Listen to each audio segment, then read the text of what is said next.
जय श्री सद्गुरु देवाय नमः। जय श्री गणपति देवाय नमः। ओम सर्वमंगल मांगल्ये शिवे सर्वार्थ साधिके शरण्ये त्र्यंबके गौरी नारायणी नमस्तुते। श्रीमद्देवी भागवत महापुराण छठा स्कंद 23वां अध्याय। भगवती के सिद्धि प्रदायक मंत्र से दीक्षित एक वीर द्वारा काल केतु का वध, एक वीर और एकावली का विवाह तथा हे या वंश की परंपरा। व्यास जी बोले, हे राजन, उस यशोवती की बात सुनकर लक्ष्मीपुत्र प्रतापी एक वीर का मुखारविंद प्रसन्नता से खिल उठा और वे उससे कहने लगे। राजा बोले, हे रंभूरु, जो तुमने सुंदर वाणी में मेरा वृत्तांत पूछा है वह सुनो। एक वीर नाम से प्रसिद्ध लक्ष्मीपुत्र हे या मैं ही हूँ। एकावली के विषय में वर्णन करके तुमने मेरे मन को परतंत्र बना दिया है। विरह से अत्यंत पीड़ित मैं अब क्या करूं, कहाँ जाऊं। तुमने सर्वप्रथम एकावली के संपूर्ण लोकों को तिरस्कृत कर देने वाले रूप का जो वर्णन किया है, उससे मेरा मन काम बाण से आहत होकर व्याकुल हो उठा है। तत्पश्चात तुमने जिन गुणों का मुझसे वर्णन किया उसके द्वारा मेरा चित्त हर लिया गया है। पुनः तुमने जो बात कही इससे मुझे बहुत विस्मय हो गया है। दानव काल केतु के सामने एकावली ने यह बात कही थी कि मैं हे या का वर्ण कर चुकी हूँ, उसके अतिरिक्त मैं किसी अन्य का वर्ण नहीं कर सकती, यह मेरा निश्चय है। हे तन्वंगी, एकावली के इस कथन के द्वारा तुमने मुझे उसका दास बना दिया है। हे सुंदर केशवाली, तुम ही बताओ अब मैं तुम दोनों के लिए क्या करूं। हे सुलोचने, मैं उस दुष्टात्मा राक्षस काल केतु के स्थान को नहीं जानता और फिर उस नगर तक पहुंच सकने में मेरी समर्थ भी नहीं है। हे विशाल नैनों वाली, अब तुम ही उपाय बताओ, मुझे वहां पहुंचाने में तुम ही समर्थ हो। अतएव जहाँ तुम्हारी सुंदर सखी एकावली विराजमान है वहाँ मुझे शीघ्र पहुँचाओ। उस क्रूर राक्षस का वध करके मैं इसी समय विवश तथा शोक संतप्त तुम्हारी प्रिय सखी राजकुमारी एकावली को मुक्त करा लूँगा। राजकुमारी एकावली को संकट से मुक्ति दिलाकर शीघ्र उसे तुम्हारे पुर में पहुँचा दूंगा और उसके पिता को सौंप दूंगा। तत्पश्चात शत्रुता पक राजा रंभे अपनी पुत्री का विवाह कर सकेंगे। हे प्रिय वंदे, इस प्रकार तुम्हारे सहयोग से मेरे तथा तुम्हारे मन की कामना अब पूरी हो जाएगी। तुम मुझे उस काल केतु का नगर शीघ्र दिखा दो, फिर मेरा पराक्रम देखो। हे वरवर्णी, मैं जिस प्रकार उस दुराचारी तथा पाप पर स्त्री का हरण करने वाले उस काल केतु का वध कर सकूं, तुम वैसा ही उपाय करो, क्योंकि तुम हित साधन करने में पूर्ण सक्षम हो। उस दानव के दुर्गम नगर का मार्ग तुम मुझे आज ही दिखलाओ। व्यास जी बोले, एक वीर की यह प्रिय वाणी सुनकर यशोवती प्रसन्न हो गई और वह लक्ष्मी पुत्र एक वीर से नगर पहुंचाने का उपाय आदर पूर्वक बताने लगी। हे राजेंद्र, पहले आप भगवती जगदम्बिका के सिद्धि प्रदायक मंत्र को ग्रहण कीजिए। तत्पश्चात मैं आपको अनेक राक्षसों द्वारा रक्षित उस काल केतु का नगर आज ही दिखाऊंगी। हे महाभाग, एक विशाल सेना से युक्त होकर आप मेरे साथ वहां चलने के लिए तैयार हो जाइए। वहां युद्ध होगा। काल केतु स्वयं महाप्रक्रमी है तथा बलवान राक्षसों से युक्त रहता है। अतएव भगवती का मंत्र ग्रहण करके ही आप मेरे साथ वहां चलिए। मैं उस दुष्ट आत्मा के नगर का मार्ग आपको दिखाऊंगी। अब आप उस पाप कर्म प्रयाण दानव को मारकर मेरी सखी को शीघ्र मुक्त कीजिए। उसका यह वचन सुनकर एक वीर ने वहां पर देवयोग से बधारे हुए पुण्य आत्मा तथा ज्ञानियों में श्रेष्ठ दत्तात्रेय जी से त्रिलोकी का तिलक कहे जाने वाले योगेश्वरी के महामंत्र को उसी क्षण ग्रहण कर लिया। उस मंत्र के प्रभाव से एक वीर को सब कुछ जानने तथा सर्वत्र गमन की क्षमता प्राप्त हो गई। इसके बाद वे यशोवती के साथ काल केतु के दुर्गम नगर के लिए शीघ्र प्रस्थित हुए। वह नगर राक्षसों द्वारा इस प्रकार सुरक्षित था जैसे सर्पों द्वारा पाताल की निरंतर सुरक्षा होती रहती है। काल केतु के ऐसे नगर में अब यशोवती तथा विशाल सेना के साथ राजा एकवीर आ गए। एकवीर को आता देखकर कालकेतु के दूत भय से व्यग्र हो गए और चीखते चिल्लाते बड़ी तेजी से भागकर उसके पास पहुंचे। उसी समय एकावली के पास बैठकर अनेक विध विनती कर रहे कालकेतु को अत्यंत काम मोहित समझकर दूत एकाएक उससे कहने लगे। दूतों ने कहा, हे राजन, इस कामनी की सहचरणी जो यशोवती नाम की स्त्री है, वह एक राजकुमार के साथ विशाल सेना लेकर आ रही है। हे महाराज, पता नहीं वह जयंत है अथवा कार्तिकेय, बल के अभिमान से मत वह राजकुमार सेना के साथ चला आ रहा है। हे राजेंद्र, अब आप सावधान हो जाइए, क्योंकि युद्ध की स्थिति सामने आ गई है। अब आप या तो इस देवपुत्र के साथ युद्ध कीजिए अथवा इस कमल नयनी को मुक्त कर दीजिए। उसकी सेना यहाँ से मात्र 3 योजन की दूरी पर है। अतः हे राजन, अब आप तैयार हो जाइए और रणदुंदुभि बजाने की तुरंत आज्ञा दीजिए।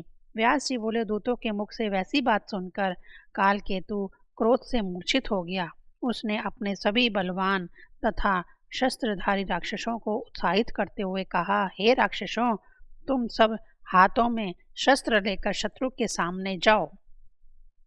उन्हें आज्ञा देकर कालकेतु ने अपनी निकट बैठी हुई अत्यंत विवश तथा दुखित एकावली से विनम्रता पूर्वक पूछा, हे तन्वंगी, तुम्हें लेने के लिए सेना सहित यह कौन आ रहा है? ये तुम्हारे पिता हैं अथवा कोई अन्य पुरुष? हे कृशोधरी, सच सच बतलाओ। यदि विरह से व्यथित होकर तुम्हारे पिता तुम्हें लेने के लिए आ रहे हैं तो यह जानकर कि यह तुम्हारे पिता हैं, मैं इनके साथ युद्ध नहीं करूँगा, अपितु उन्हें घर लाकर उनकी पूजा करूँगा तथा बहुमूल्य रत्न, वस्त्र तथा अश्व भेंट करके घर में आए हुए उनका विधिवत अतिथ्य करूँगा। यदि कोई अन्य व्यक्ति आया होगा तो मैं उसे अपने तीक्ष्ण बाणों से मार डालूंगा।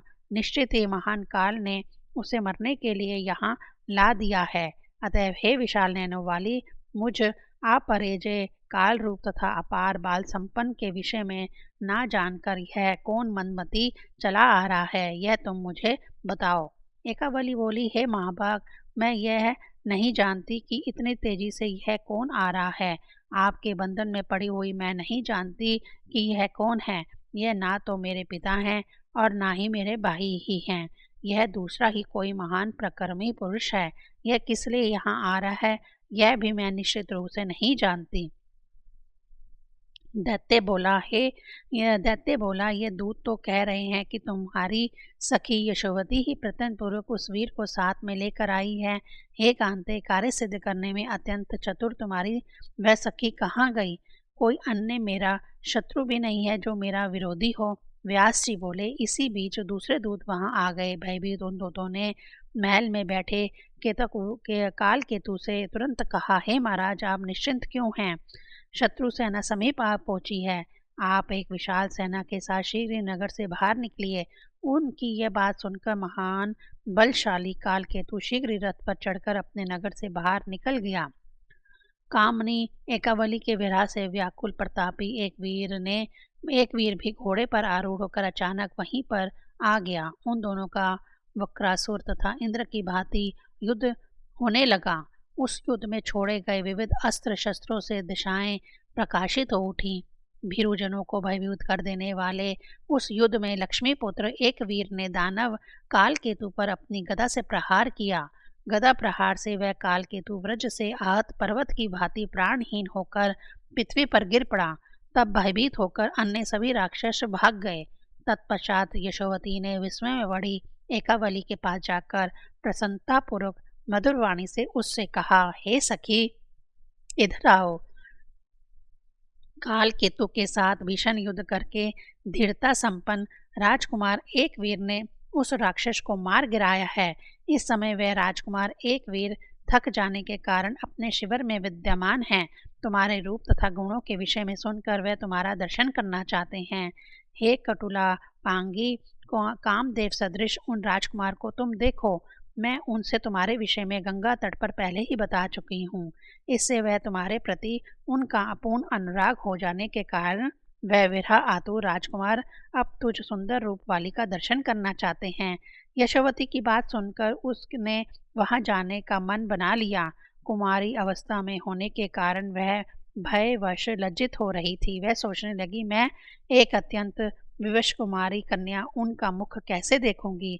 वह साध्वी एकावली इस बात से चिंतित हो उठी कि वह काम आसक्त राजकुमार मुझे ग्रहण कर लेंगे।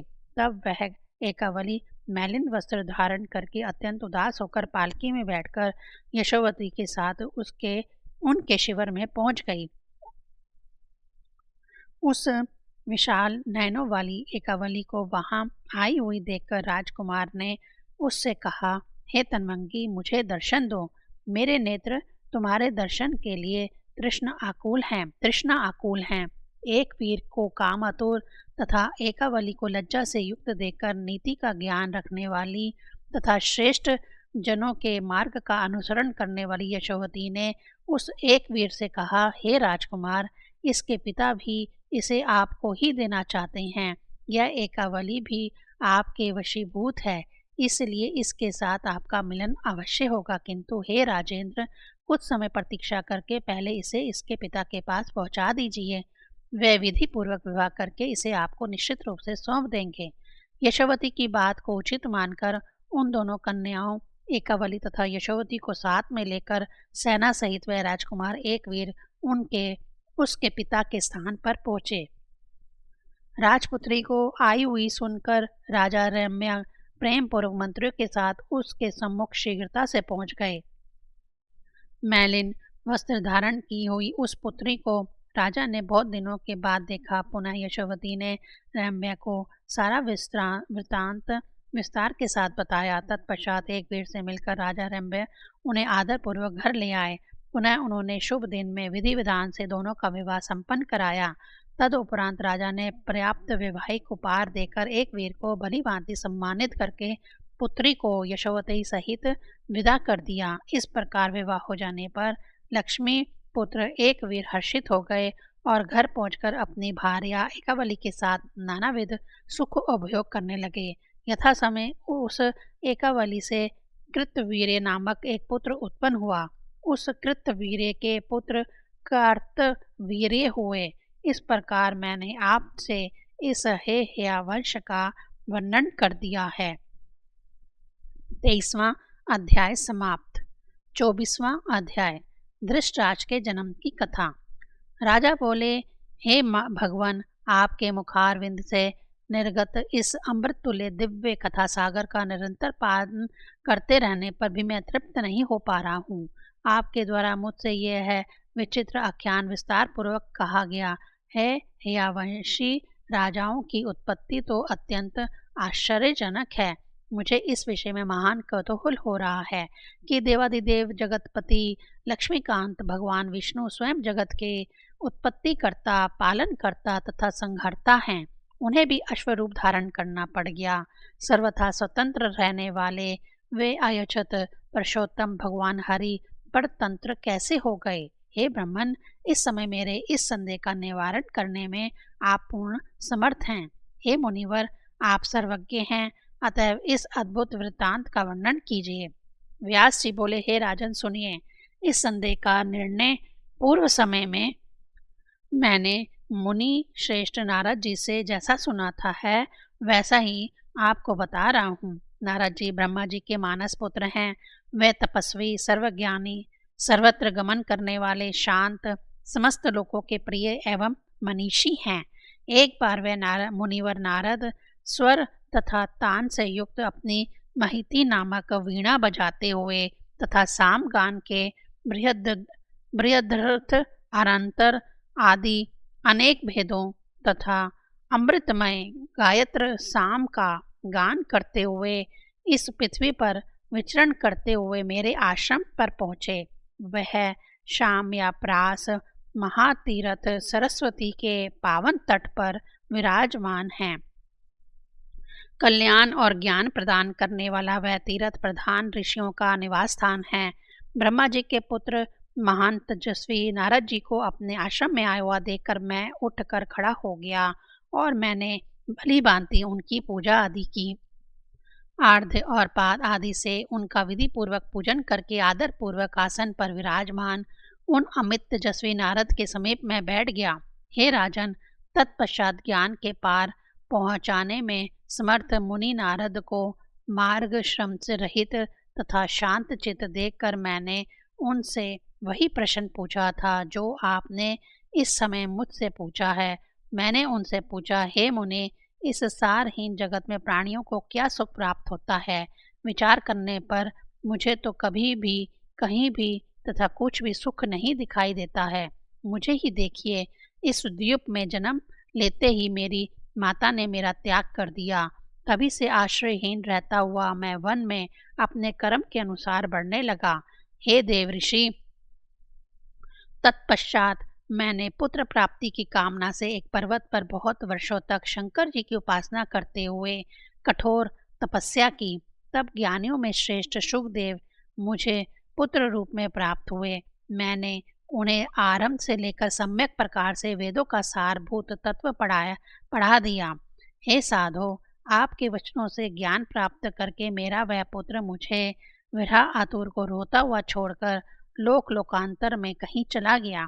तब पुत्र विरह से संतप्त मैं महापर्वत सुमेरु को छोड़कर अपनी माता को मन में याद करते हुए करु करुंजान करु करु जंगाल प्रदेश पहुंचा।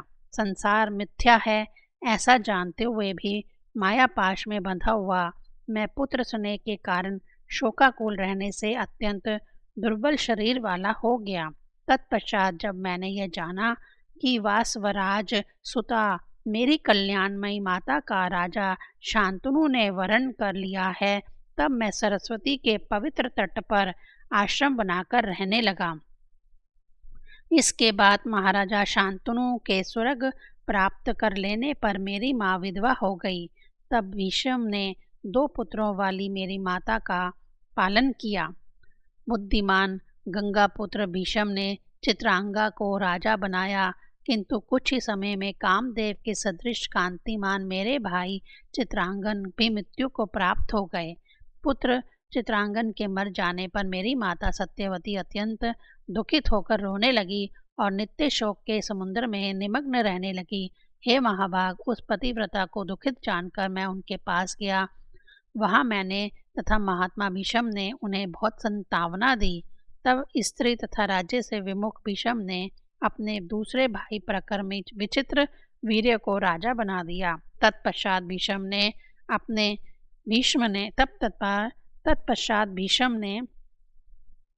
अपने बल से राजाओं को जीतकर काशीराज की 2 सुंदर पुत्रियों को लाकर माता सत्यवती को समर्पित कर दिया। पुनः शुभ मुहूर्त में जब भाई विचित्र वीर्य का विवाह संपन्न हो गया, तब मैं बहुत प्रसन्न हुआ।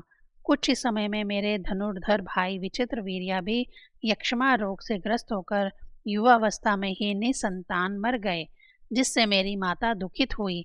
इधर जब काशीराज की दोनों पुत्रियों ने अपने पति को मृत देखा, तब वह दोनों बहनें पतिव्रता धर्म के पालन के लिए तत्पर हुईं। वे दारुण दुख के कारण रोती हुई अपनी साध्वी सास से कहने लगी, हे शुभ्रु, हम दोनों चिता अग्नि में अपने पति के साथ ही जाएंगी। आपके पुत्र के साथ स्वर्ग में जाकर हम दोनों अपने पति से युक्त होकर नंदक वन में सुखपूर्वक विहार करेंगे। तब स्नेह भाव का आश्रय लेकर मेरी माता ने भीष्म के परामर्श से उन दोनों वधुओं को महान चेष्टा करने से रोक दिया। विचित्र वीर्य की सभी अर्धोदैविक क्रिया संपन्न करके गंगा तने भीष्म तथा मेरी माता ने आपस में मंत्रणा करके मुझे हस्तिनापुर आने के लिए मेरा सिमरण किया। इस प्रकार माता के सिमरण करते ही उनके मनोगत भाव को जानकर शीघ्र ही मैं हस्तिनापुर में आ गया। सिर झुकाकर माता को प्रणाम करके मैं हाथ जोड़ के उनके समक्ष खड़ा हो गया और पुत्र शोक के कारण अत्यंत दुर्बल तथा तृप्त अंगों वाली उन माता से मैंने कहा, हे माता, आपने अपने मन में सिमरण करके यहाँ मुझे किस लिए बुलाया है? हे तपस्विनी, बड़े से बड़े कार्य के लिए मुझे आदेश दीजिए, मैं आपका दास हूँ, मैं क्या करूँ? हे माता, मेरा परम तीर्थ तथा महान परम देव आप ही हैं। आपके स्मरण करते ही मैं यहाँ उपस्थित हो गया हूँ। अब आप अपना प्रिय कार्य बतलाइए। व्यास जी बोले, हे मुनि, ऐसा कहकर जब मैं माता के आगे खड़ा हो गया, तब पास ही बैठे हुए भीष्म को देखती हुई वे मुझसे यह कहने लगी, हे पुत्र, राज यक्ष्मा रोग से ग्रसित होकर तुम्हारे भाई विचित्र वीर्य मृत्यु को प्राप्त हो गए हैं, अतः वंश के नष्ट होने के भय से मैं दुखी हूँ। हे प्रतिभाशाली पराशर नंदन, इसी उद्देश्य की पूर्ति के लिए मैंने भीष्म के परामर्श से समाधि द्वारा तुम्हें यहाँ बुलाया है। इस नष्ट होते हुए वंश को तुम स्थापित करो, जिससे महाराजा शांतनु का नाम बना रहे। हे द्वापान कृष्ण, वंश विच्छेदन जन्य दुख से मेरी शीघ्र रक्षा करो। तुम्हारे सदाचारी लघु भ्राता विचित्र वीर्य की रूप यौवन संपन्न 2 भार्यां हैं, जो काशी राज की पुत्रियां हैं। हे मेधाविन, उन दोनों के साथ संसर्ग करके तुम पुत्र उत्पन्न करो, भरत वंश की रक्षा करो, इसमें कोई दोष नहीं है। व्यास जी बोले, हे नारद, माता का यह वचन सुनकर मैं चिंता में पड़ गया और लज्जा से व्याकुल मन वाला होकर मैंने उनसे विनम्रता पूर्वक कहा, हे माता, पर नारी संगम महान पाप कर्म है। धर्म मार्ग का सम्यक ज्ञान रखते हुए भी मैं आसक्ति पूर्वक ऐसा कर्म कैसे कर सकता हूँ। फिर छोटे भाई की पत्नी कन्या के समान कही गई है। ऐसी स्थिति में मैं सभी वेदों का अध्ययन करके भी ऐसा व्यभिचार कैसे करूँ। अन्याय से कुल की रक्षा कदापि नहीं करनी चाहिए, क्योंकि पाप करने वाले के पितृगण संसार सागर से कभी पार नहीं हो सकते। जो समग्र पुराणों का प्रवर्तक तथा लोगों का उपदेश करने वाला हो, वह जानबूझकर ऐसा अद्भुत तथा निंदनीय कार्य कैसे कर सकता है। तत्पश्चात वंश रक्षा की कामना से युक्त मेरी माता, जो पुत्र शोक से अत्यधिक संतप्त थी, विलाप करती हुई समीप आकर मुझसे पुनः कहने लगी, हे पराशर नंदन, हे पुत्र, मेरे कहने पर ऐसा करने से तुम दोषभागी नहीं होगे। शिष्ट जनों का आचार ही प्रमाण है। ऐसा मानकर मनुष्यों को गुरुजनों के दोषपूर्ण वचनों को भी उचित समझकर बिना कुछ सोचे विचार किए कर डालना चाहिए। हे पुत्र, मेरी बात मान लो। हे मानद, इसमें तुम्हें दोष नहीं लगेगा।